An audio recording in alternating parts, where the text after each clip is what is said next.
the fire that fell from the stars. They came without warning. Above Earth, the stars shimmered as they always had, indifferent, eternal. Then something shifted. Hundreds of pinpricks of light flared into existence in low orbit, unnatural and gleaming like obsidian knives. The Varnak Dominion had arrived. The first strike hit New York at 2:17 Greenwich Mean Time. It wasn't a missile. It wasn't a bomb.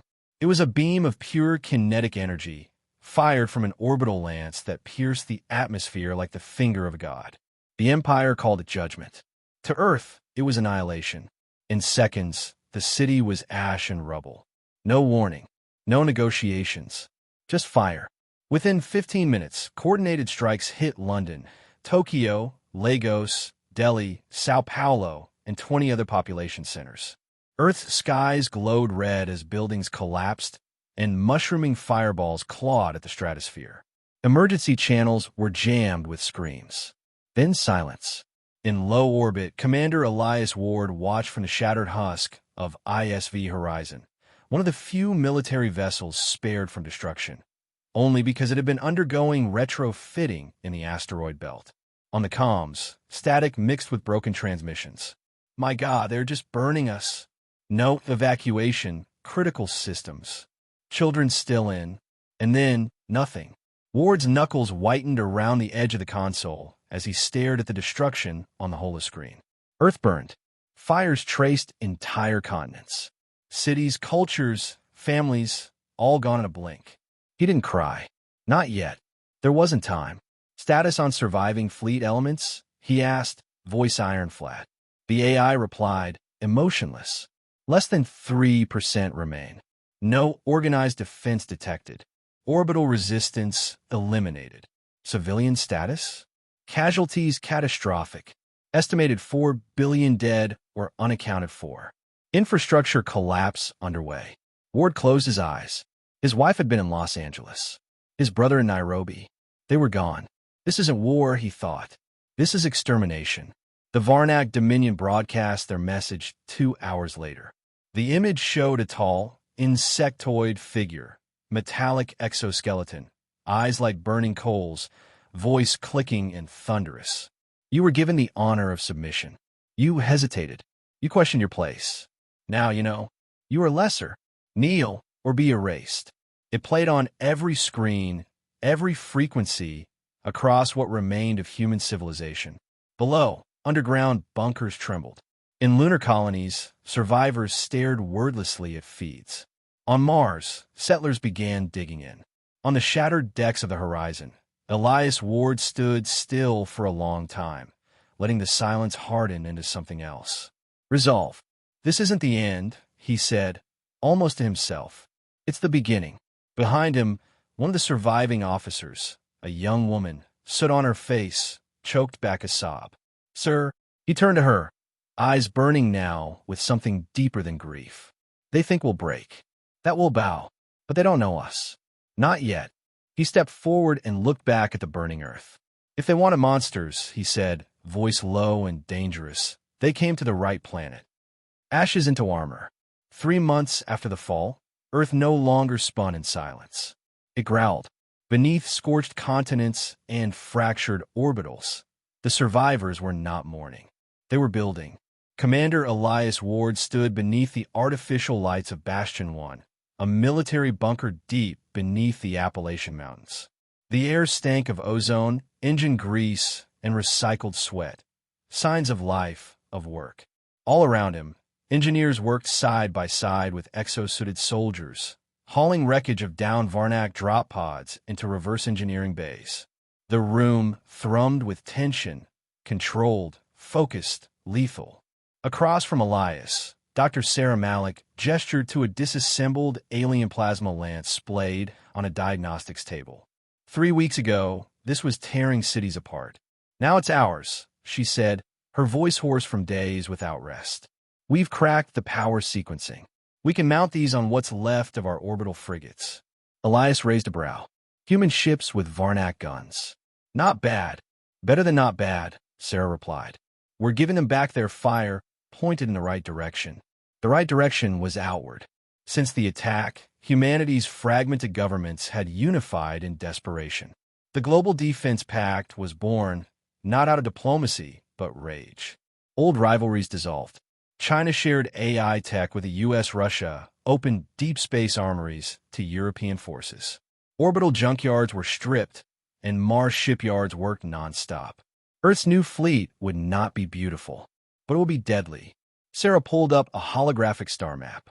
Here, Varnak logistics data. I intercepted a fragment from one of their crashed relay beacons. The image zoomed in on a world marked Shavkala. It's a supply world. Minor colony, low orbital defenses. They think we're too broken to respond. Elias stared at it, jaw clenched. The arrogance. We'll hit it first, he said. Make them bleed. Make them scared. You'll need a fleet, Sarah said. And a strike team. He turned to the massive dry dock on the lower level. 2 retrofitted cruisers and a swarm of short-range attack craft loomed above like reawakened titans. We have one. We're calling it the Revenant Fleet. Sarah nodded. Appropriate. Silence stretched between them a moment. They didn't just destroy our cities, she said, voice barely above a whisper. They destroyed how we saw ourselves.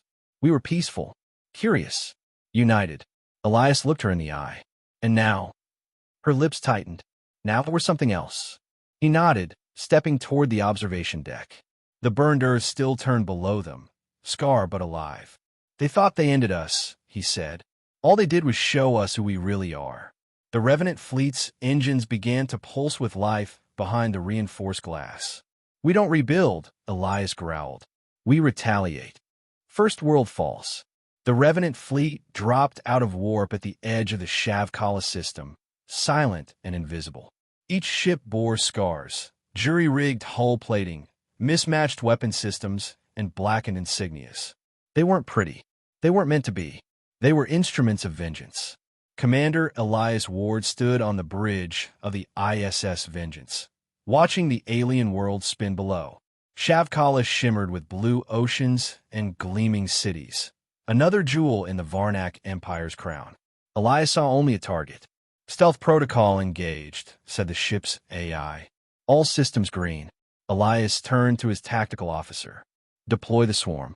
From the underbellies of Revenant ships, a cloud of micro-drones launched, invisible to Varnak scanners, each one armed with plasma filament charges.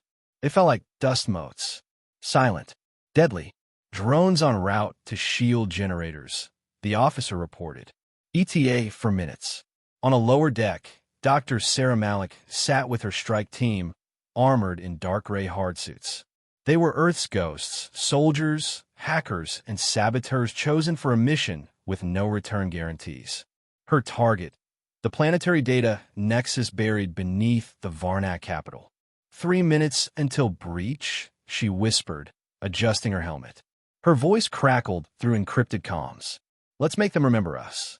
The drones struck first. In perfect synchronicity, they hit every shield generator on the planet.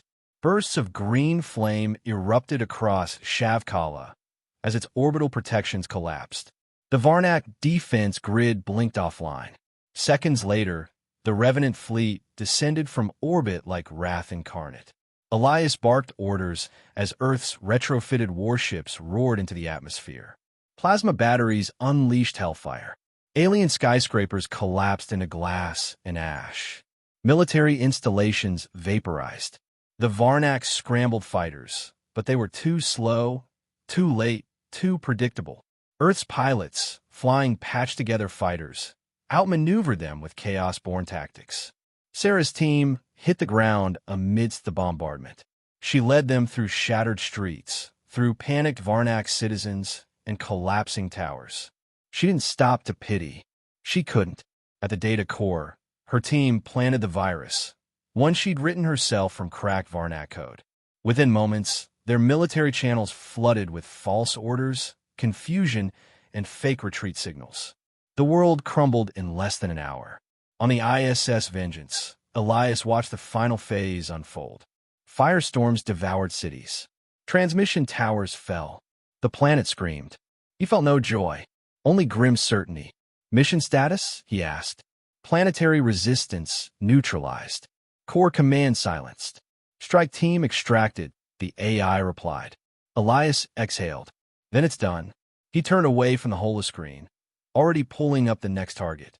But Sarah's voice broke over the comms. Quiet. Tired. We just burned a world, she said. Elias didn't answer at first. When he did, his voice was like steel dragged across stone. They burned dozens of hours. A pause.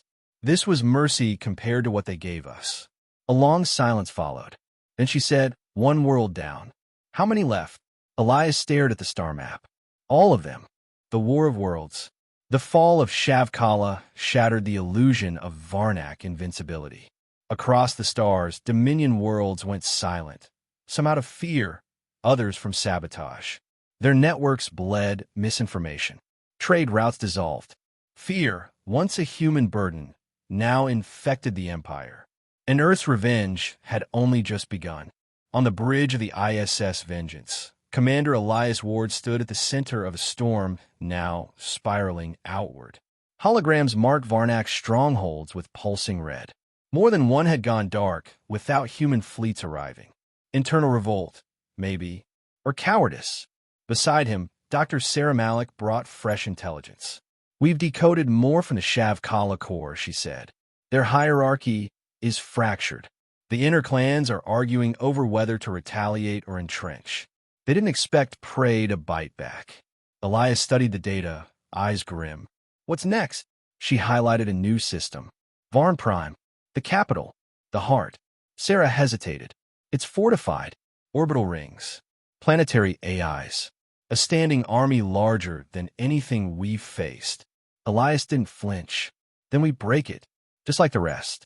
Earth's scattered remnants had become something else. United by pain, forged in war. Survivors were now soldiers. Farmers became fabricators. Scientists built weapons from alien wreckage. Children grew up under fire drills, not lullabies. And for the first time in centuries, Earth had allies. The Varnak hadn't just crushed humanity. They dominated dozens of lesser species. But Shavkala's destruction lit a beacon across the stars. Now rebel fleets from the Ashari Confederacy and mercenary bands of the Akar Coalition followed in humanity's wake. They had seen Earth's fury, and they wanted vengeance of their own. We're not just fighting for Earth anymore, Sarah said, her voice quiet. Others are rising behind us. Elias nodded. Let's give them a path. 3 weeks later, Operation Glass Crown launched. 6 fleets, human, Ashari, Akar, pushed into Dominion space like a spear of fire. They didn't pause, didn't ask for surrender. Every target was struck with calculated, merciless precision. Planets burned.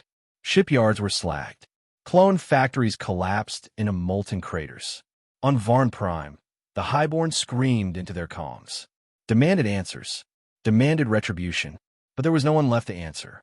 The Empire's reach had broken, its pride devoured by a species they once called primitive. At the edge of Varn Prime's orbit, Elias stood once again on the bridge of his flagship. The final assault was minutes away.